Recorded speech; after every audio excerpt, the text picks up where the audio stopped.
That's funny, because I brought a guest too. Liam, my only son, stood right in front of me, his eyes practically burning with pure, ugly greed. He wasn't asking for my help. Not this time. He was flat out demanding my inheritance, my legacy, the entire business I'd spent 40 years building from scratch. He wanted my life, and he wanted it. Now, I looked at him, then at his wife, Emma, standing behind him, her smile a thin, cold blade.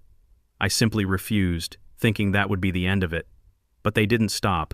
A week later, I got an invitation. A family meeting, they said, for reconciliation. I knew better, but I went anyway. When I walked into my own dining room, it was a setup. Lawyers were waiting, their faces grave, with a ready-made will spread out on the table. They pushed the papers toward me, their expressions smug, certain they had me cornered. But all I did was smile. "That's funny," I told them, my voice calm, cutting right through the silence. Because I brought a guest, too. The color drained from their faces as the door creaked open. That betrayal, it was the biggest mistake they ever made. You have to hear what happened next. Before we dive into the full story, if you're enjoying this, please take a second to hit that like button, subscribe to the channel, and let me know in the comments where you're listening from. It really helps me out. The whole thing started a week ago, right here in my house in upstate New York. The dining room air was thick, smelling faintly of cold coffee and the old damp wood from the rain outside. Family photos lined the walls, their glass frames catching the dim light of the chandelier. Liam, my own flesh and blood, was pacing back and forth like a wild animal in a cage, his expensive loafers clicking a relentless beat on the hardwood floor. Across from me, Emma sat, perfectly poised. Her perfectly manicured nails were tapping, tap, tap, tap, on the mahogany table, and honestly, each click felt like a needle poking my spine. The old clock on the wall was ticking so loudly, unnaturally loud, slicing through the tense silence between Liam's outbursts. "You are sitting on my future, Dad," Liam finally cracked, his face a painful shade of red. His voice was tight, desperate. "You actually think you can just hold on to everything forever?" I kept my hand gripped on the edge of my whiskey glass, the amber liquid inside totally untouched. My heart was pounding like a drum, but I forced my voice down, keeping it low and steady. "This is my home, Liam, and these are my rules." Then Emma leaned forward, her lips curving into a smile that was all surface, completely empty of warmth. "Let's be reasonable, James," she purred, using my first name like a weapon. "You're not eternal." She slid a stack of papers across the table, an old version of my will, its edges worn from handling. Her nails flashed under the light, sharp and bright, just like her words. "You are holding them back," she insisted. "Their dreams, their life. They can't live the life they deserve." As if the 4 decades I spent grinding, building a national network of car dealerships from absolutely nothing, meant less than her spoiled whims.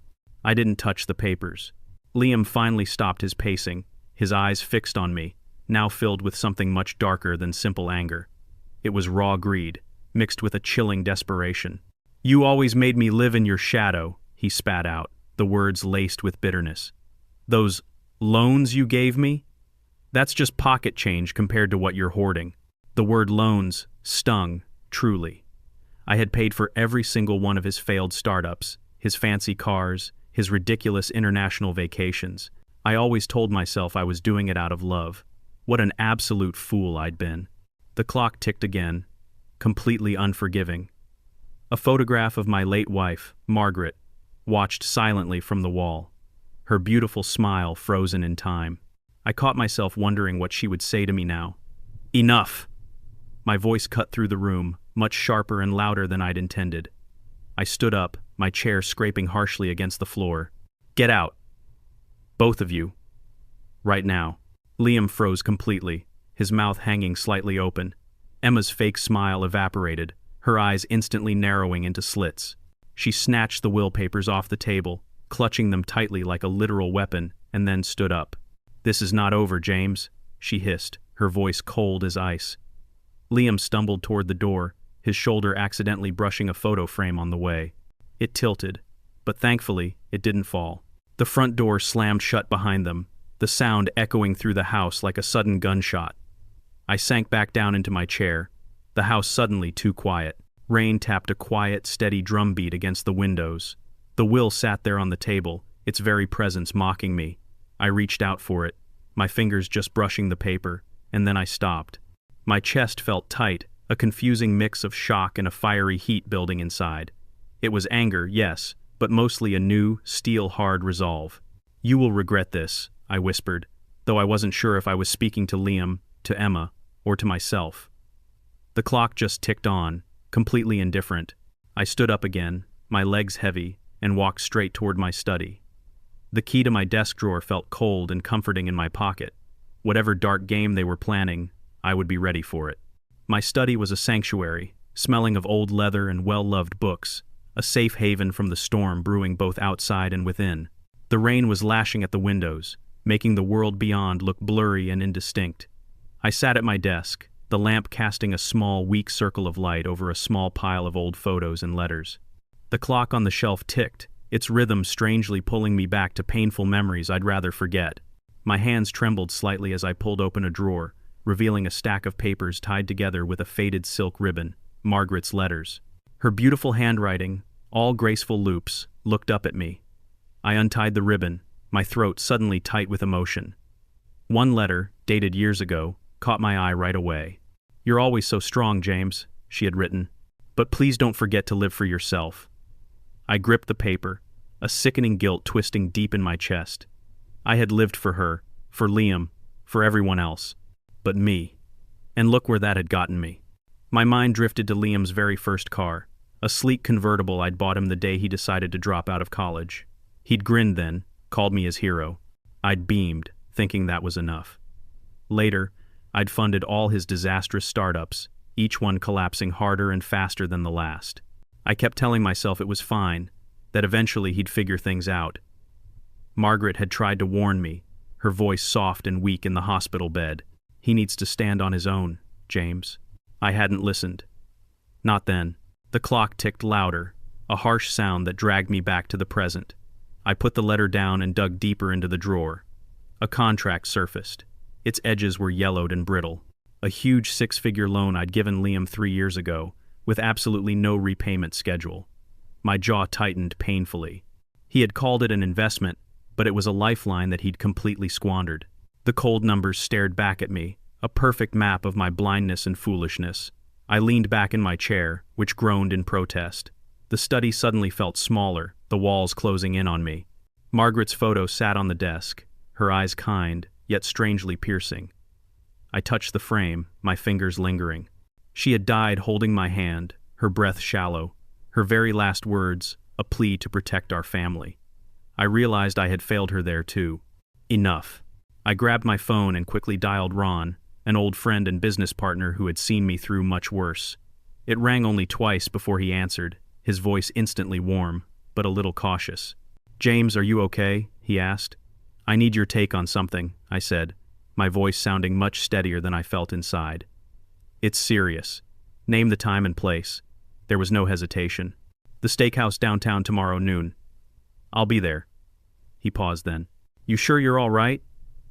I didn't answer him, just ended the call. Margaret's letter lay open, her words a quiet but profound rebuke. I carefully folded it and slipped it into my jacket pocket. The rain hadn't stopped, and neither would I. I stood up, my shadow long against the towering bookshelves, and left the study. By the time I reached the front door, my coat was on, the letter tucked safely against my chest. The car engine roared to life, a powerful, satisfying sound, and I drove out into the storm, the road ahead as unclear and dark as my next move. The rain was pounding the streets of downtown Chicago, turning the sidewalks into rushing little rivers. I parked right outside the steakhouse, the neon sign flickering a lonely, hazy yellow through the downpour. My fingers brushed the letter in my pocket again, Margaret's words an anchor to my hardening resolve. The restaurant door groaned open as I stepped inside, the comforting smell of grilled meat and coffee washing over me. Ron was sitting at a corner table, his distinguished gray hair catching the overhead light. He waved me over, but his smile immediately faded when he got a good look at my face. "Rough night?" he asked, pushing a steaming mug of black coffee toward me. "Rough life," I admitted, sitting down, my coat dripping a small puddle onto the floor. The letter pressed against my ribs, a constant, quiet reminder. Liam and Emma came by yesterday. They want everything, and they want it. Now. Ron's eyes narrowed instantly. They've got some nerve. What did you do? Told them to get out, I said, taking a sip of the coffee. It was hot and perfectly bitter. But they are not done. I can feel it coming. The restaurant was buzzing with the low hum of conversation, the clinking of plates, and the steady hiss of the rain outside.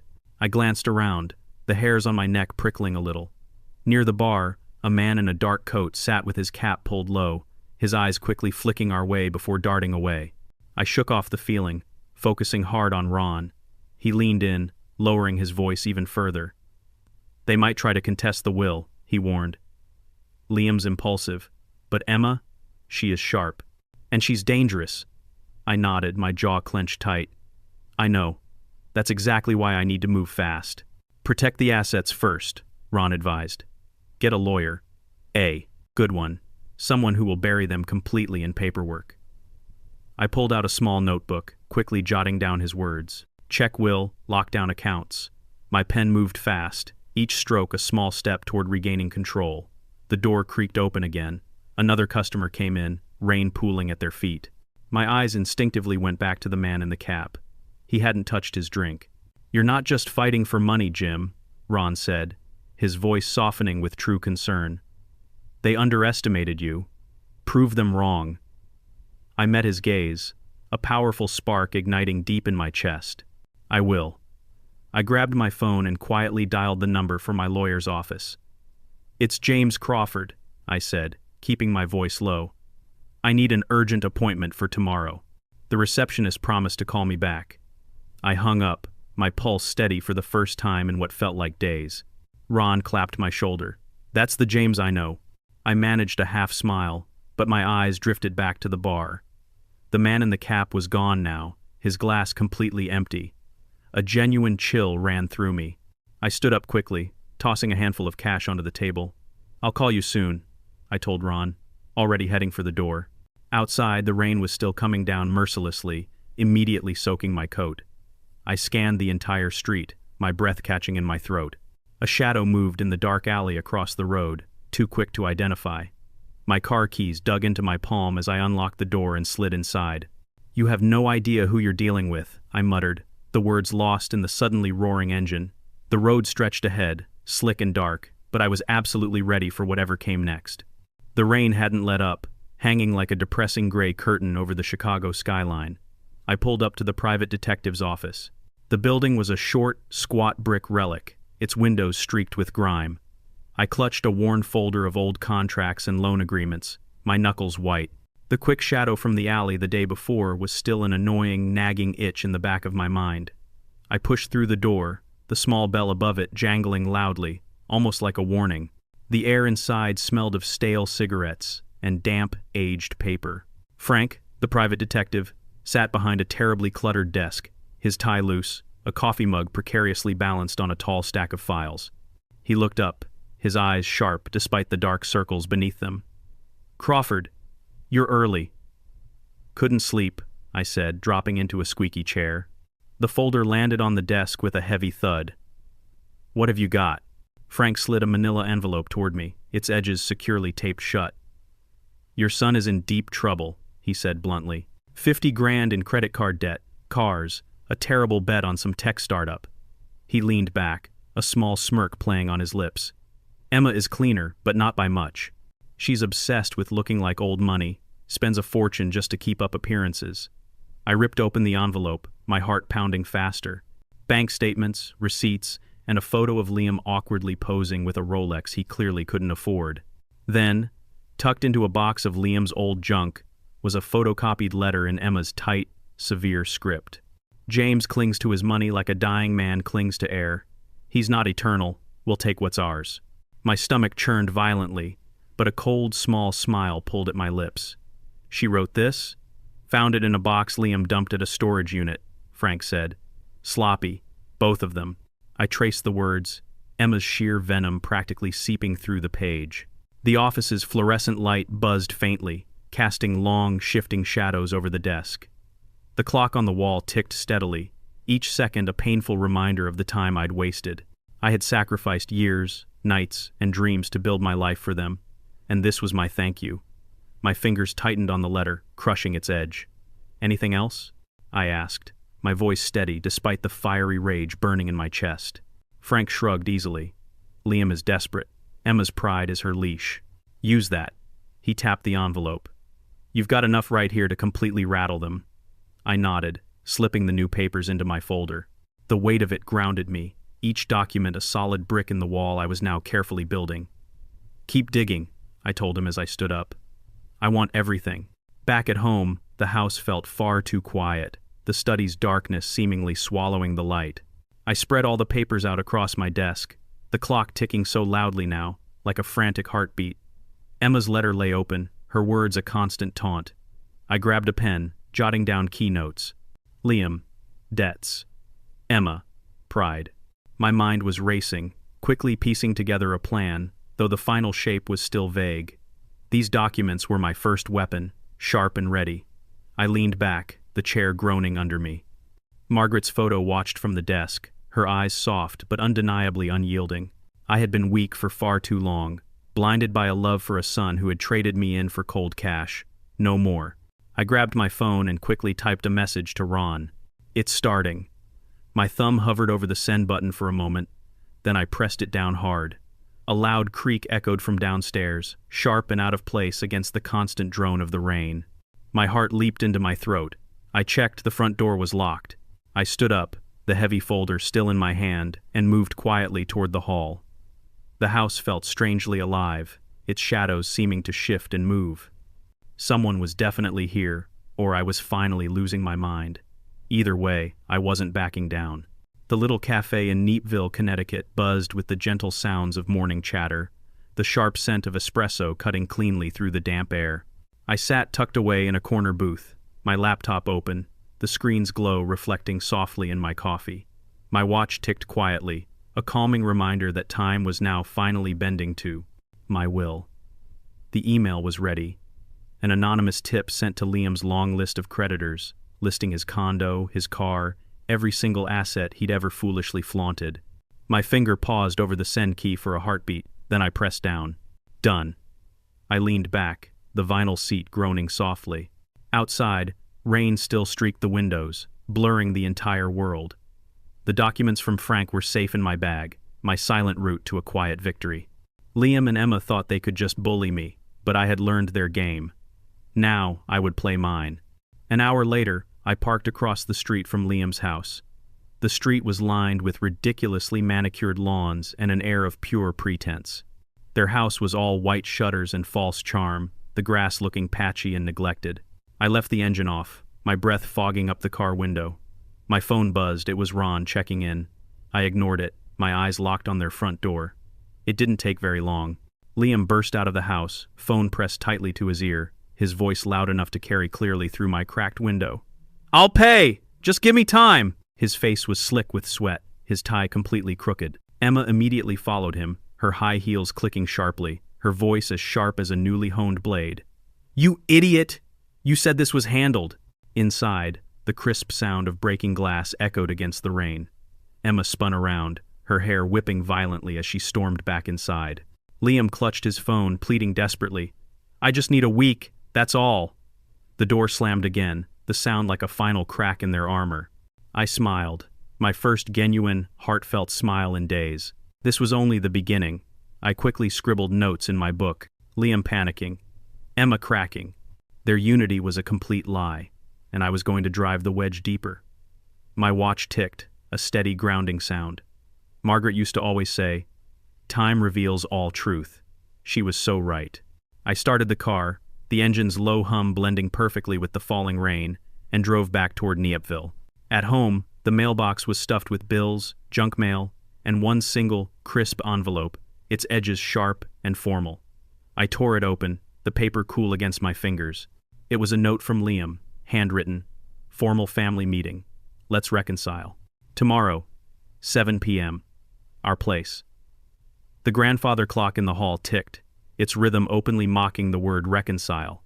I set the letter on the kitchen counter, its words a trap I was more than willing to walk into. I poured a whiskey, the glass feeling heavy and solid in my hand. The house was quiet, the rain a distant, gentle murmur. I had definitely stirred the hornet's nest, and they were buzzing loudly. Good. I slipped the letter into my pocket and walked toward the garage, the cold car keys a promise against my palm. Tomorrow, I would face them.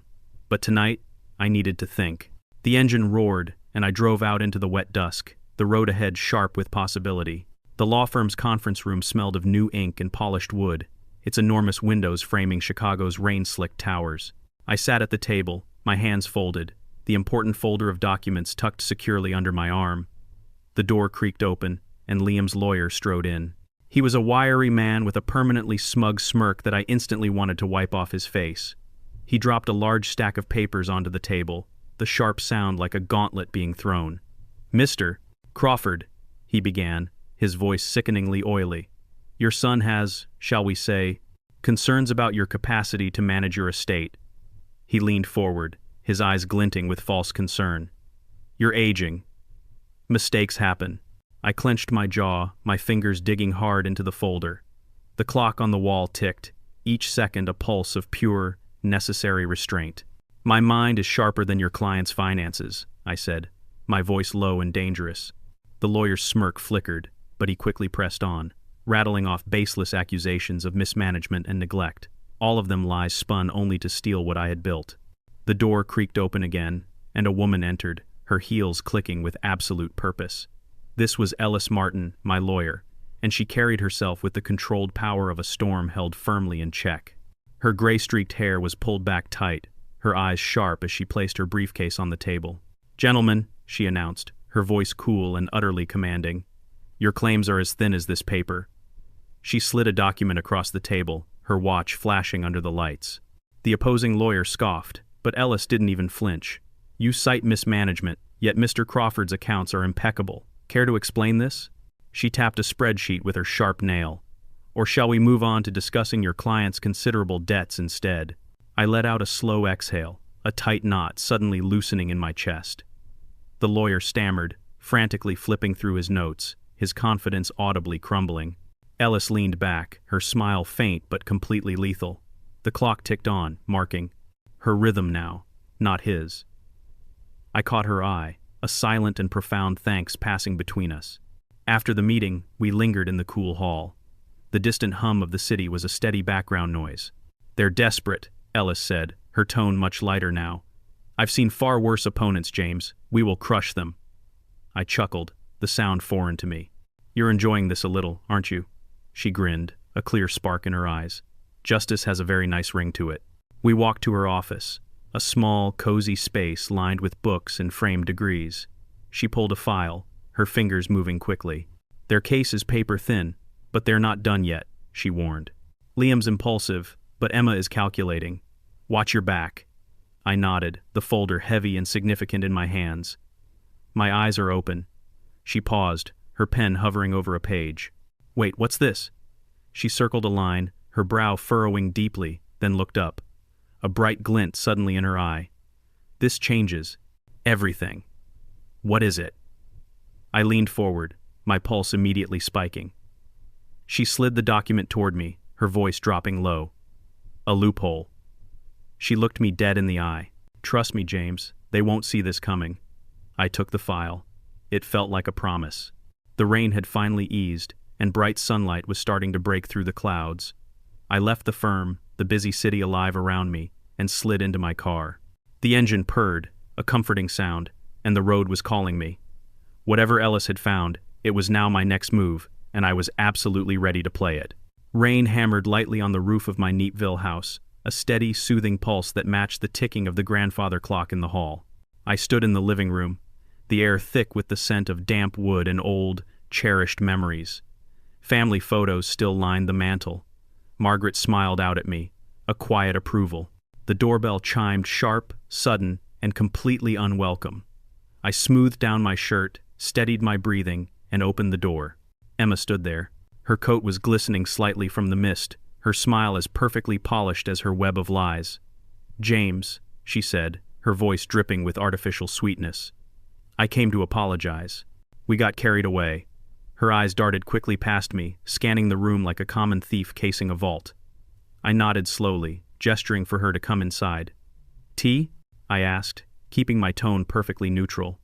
My pulse quickened a bit, but my face remained calm. She followed me, her heels clicking sharply on the hardwood, each step a carefully calculated note in her performance. I poured water into the kettle, the hiss of the burner filling the strained silence. The clock ticked on, relentlessly.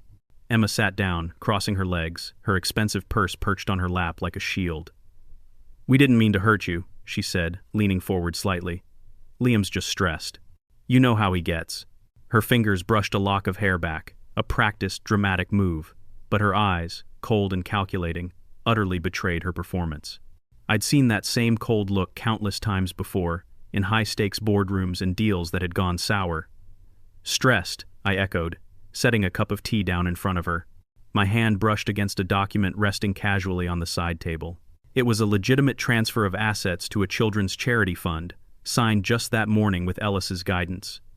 Emma's gaze immediately darted to it, her lips tightening for just a split second. "Got you," I thought.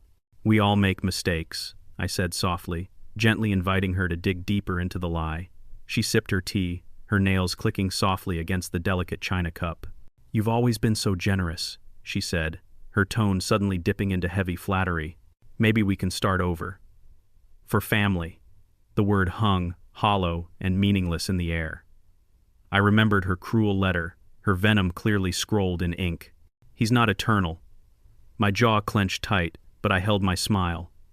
"Family," I repeated, leaning back. "That's certainly worth considering." My phone buzzed quietly in my pocket. A text from Ellis. "All set." I ignored it, keeping my focus entirely on Emma. She prattled on, reminiscing about Liam's lavish wedding. Her voice was a calculated lullaby, but then she slipped up, calling my entire estate our future. Her eyes widened, realizing the mistake, but I just let it pass, my smile completely unwavering. I stood up, gathering the cups. "Let me walk you out," I offered. She hesitated, then followed me, her purse clutched tightly. At the door, she paused, glancing back pointedly at the document on the table. "Think about what I said," she urged, her voice sickeningly sweet. I nodded, closing the door firmly behind her. Through the glass window, I watched her linger by her car, her phone instantly pressed to her ear. Her whispered words were sharp and frantic against the quiet rain. She thought she was hidden, but the glass clearly betrayed her. My chest felt a rush of conflicting emotions: anger, triumph, and a sharp, necessary caution. I pulled out my phone and dialed Ellis immediately. "She took the bait," I said, my voice low and satisfied. The clock ticked, marking the decisive moment. I turned back toward the study, the final plan sharpening in my mind, each coming step a solid brick in the elaborate trap I was meticulously building. The air was crisp and clean, the rain finally gone, leaving the streets of Neighborville slick and gleaming. I parked 1 block away from Liam's house, the engine off, my watch ticking softly in the sudden quiet.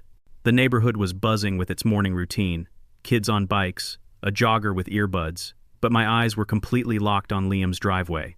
His prized cherry-red convertible sat there, a glaring symbol of his borrowed swagger. Not for long. A tow truck rumbled up the street, its yellow lights flashing. 2 men in coveralls stepped out, clipboards in hand. Liam's front door suddenly flew open, and he stumbled out, his shirt untucked, his face a horrifying mask of pure panic. "You can't take it!" he screamed, waving his phone frantically. "This is a mistake." The taller man merely shrugged, expertly hooking the car up to the tow truck. "Court order, buddy. Pay your debts." Neighbors immediately peeked out from their windows. A woman across the street was already filming the whole scene on her phone. Liam's voice cracked, pleading desperately. "No, give me a week. I'll fix this." The door slammed open again, and Emma stormed out, her face completely twisted in rage.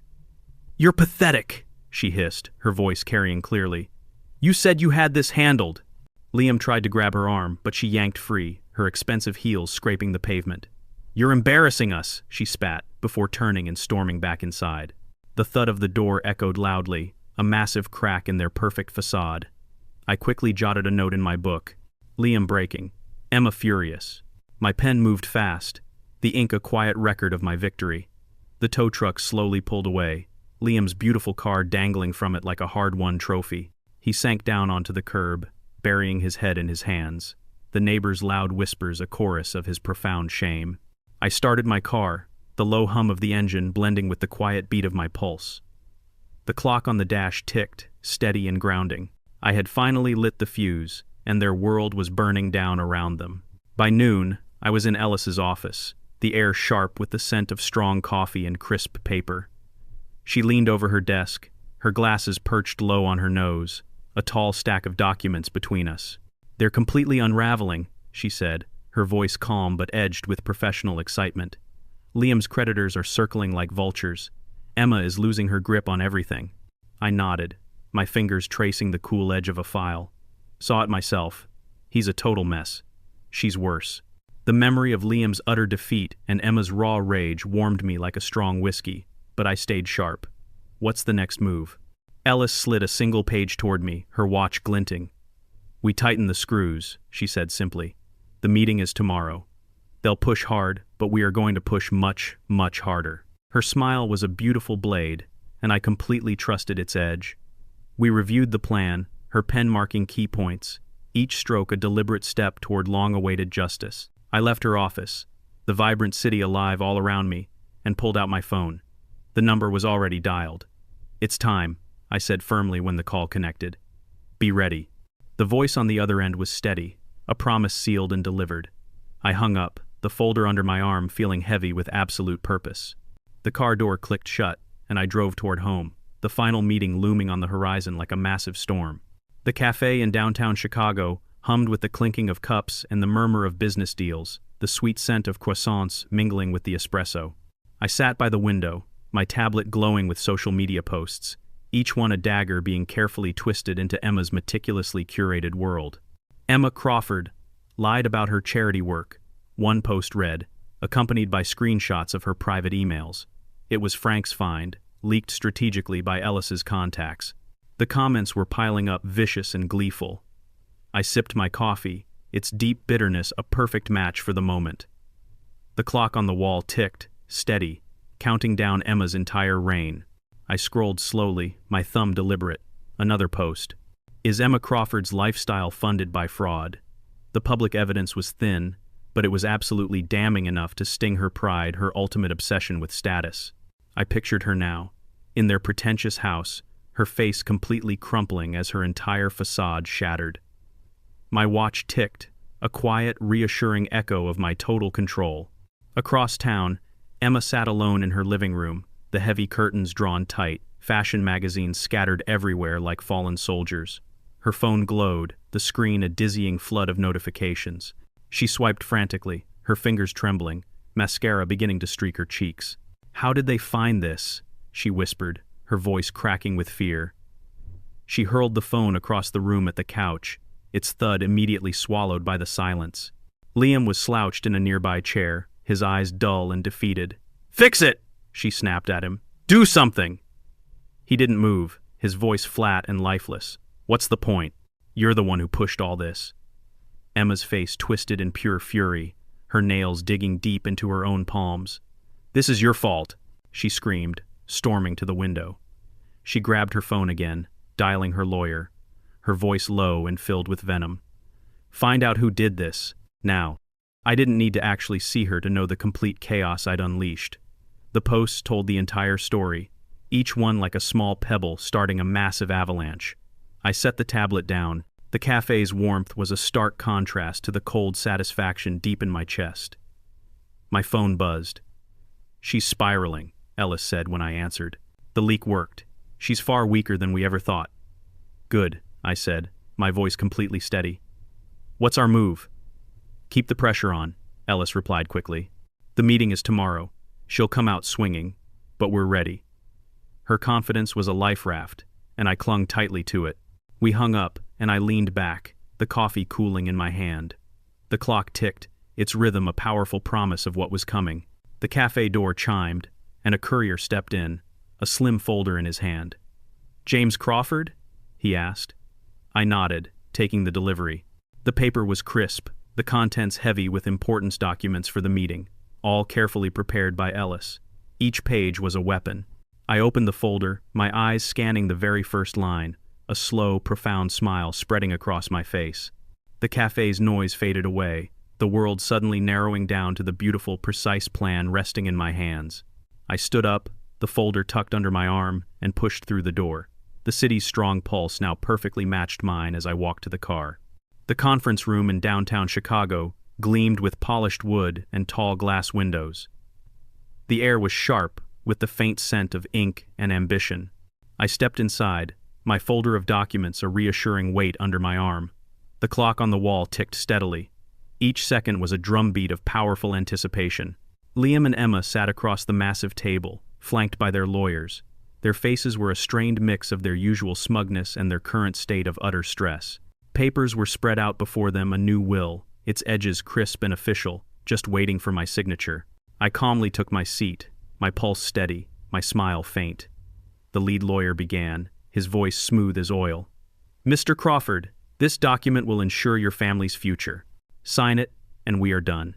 He slid the will toward me, his expensive pen glinting like a knife. Emma's eyes flicked to mine, her lips tight and tense. Liam nervously shifted in his seat, his fingers rapidly drumming on the table. I slowly picked up the pen, turning it casually in my hand. The entire room held its breath, the clocks ticking, suddenly deafening. "Funny," I said, my voice completely calm, cutting right through the tension. "I brought a guest, too." The lawyers immediately frowned, exchanging confused glances. Emma's hand froze on her purse. Liam's drumming stopped dead. The conference room door creaked open, and a man in a crisp gray suit entered. His briefcase looked heavy, and his expression was carved from stone. "Agent Daniel Harper, FBI," he announced, his voice sharp and authoritative, cutting the air like a laser. "We have irrefutable evidence of document forgery tied directly to Liam and Emma Crawford." He dropped a thick stack of papers onto the table. The thud echoed like a final gavel strike.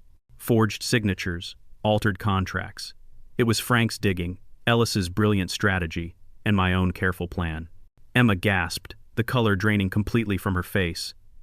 Liam's chair scraped back as he leaned away, his eyes wide and vacant. "This is a mistake," he stammered, his voice cracking with panic. Their lawyers scrambled frantically, flipping through the evidence, their professional confidence instantly crumbling to dust. Harper's gaze was hard and unrelenting. "These are felonies," he stated flatly. "You will answer for them." I leaned back, the new will untouched before me. The clock ticked on, marking their absolute defeat. Emma's nails dug painfully into her purse, her composure completely shattered. Liam's hands were shaking, all his bravado totally gone. "Dad," he croaked out, his voice a pathetic whisper. "I didn't mean it. Tell them." I met his desperate eyes, my voice cold and firm. "You meant every single word." The room felt small, the air thick with their collective panic. The lawyers were whispering frantically, but Harper's imposing presence quickly silenced them. I stood up, the folder in my hand, and nodded once to Harper. "Thank you, Agent." Liam lurched forward, his voice rising in desperation. "Dad, please, give me a chance." Emma clutched the table, silent now, her eyes burning with a horrible mixture of fear and pure, consuming rage. I paused at the door, the cool handle under my palm. Their pleas followed me, but I didn't look back. The door clicked shut, the sound utterly final. I walked calmly to my car, the hum of the city, a distant pulse, my folder a heavy trophy of justice served. The road home stretched ahead, and I drove, my mind already turning to what came next in my own life. The living room was glowing with soft lamplight, the comforting scent of roasted chicken still lingering from dinner. The grandfather clock ticked gently, a steady, peaceful rhythm against the deep quiet. I was standing by the window, my faint reflection in the glass, when the doorbell rang sharp and insistent.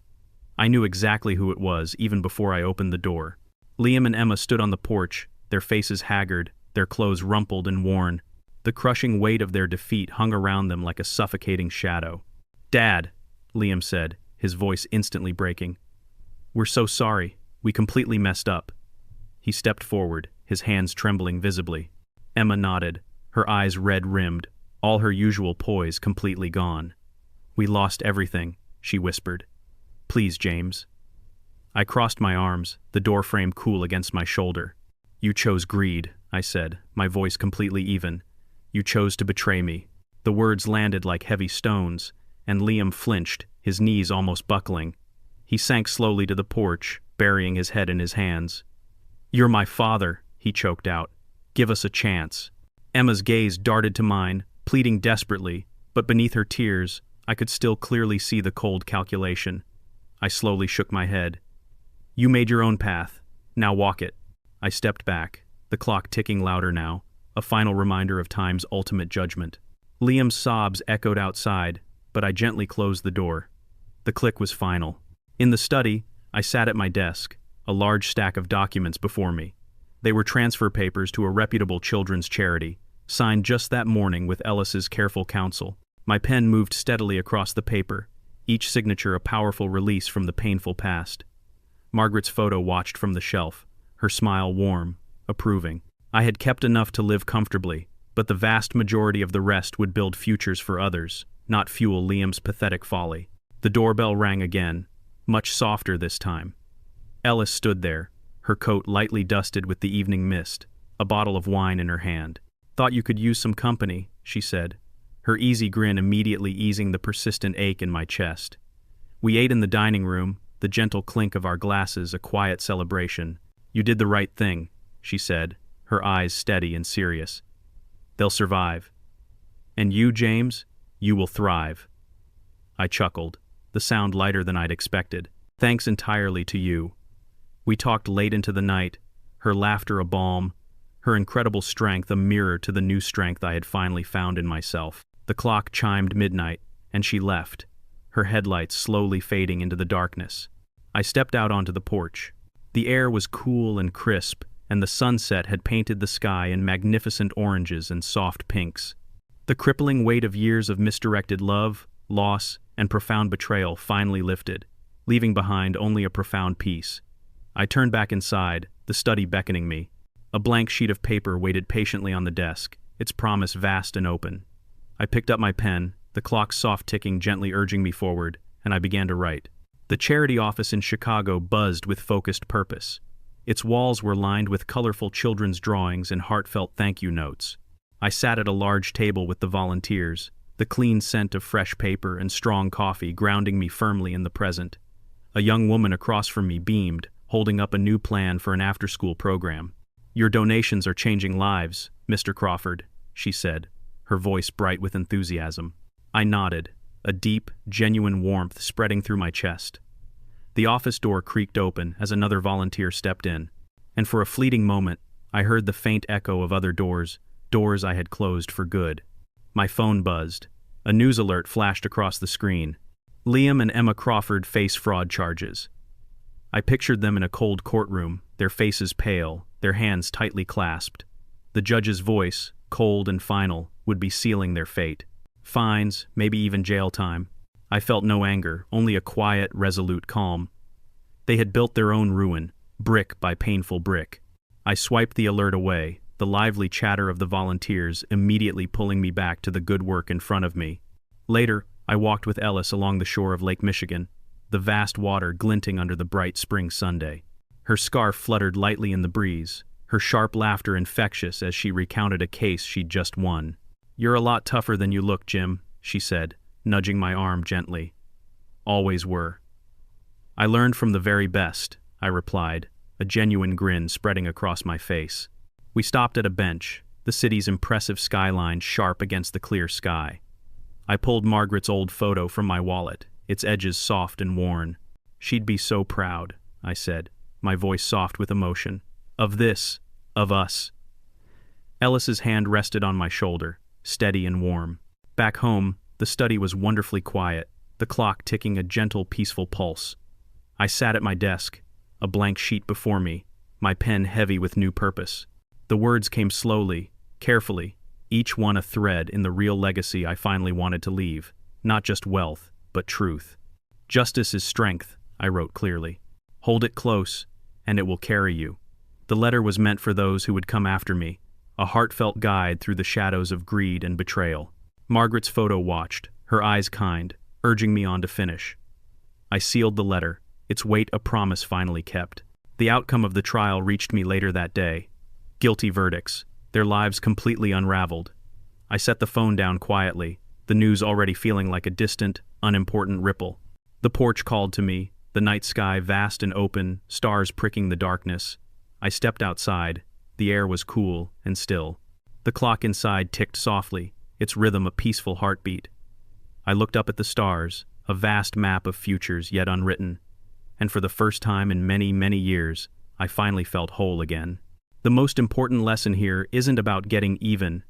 It's about finding your true strength after betrayal. Don't let someone else's greed define your worth or steal your future. Your legacy isn't your money, it's the truth you live by. If you connected with my story, please take a moment to hit the like button, subscribe to the channel, and share your thoughts in the comments. I'd love to hear what you think. Thank you for listening.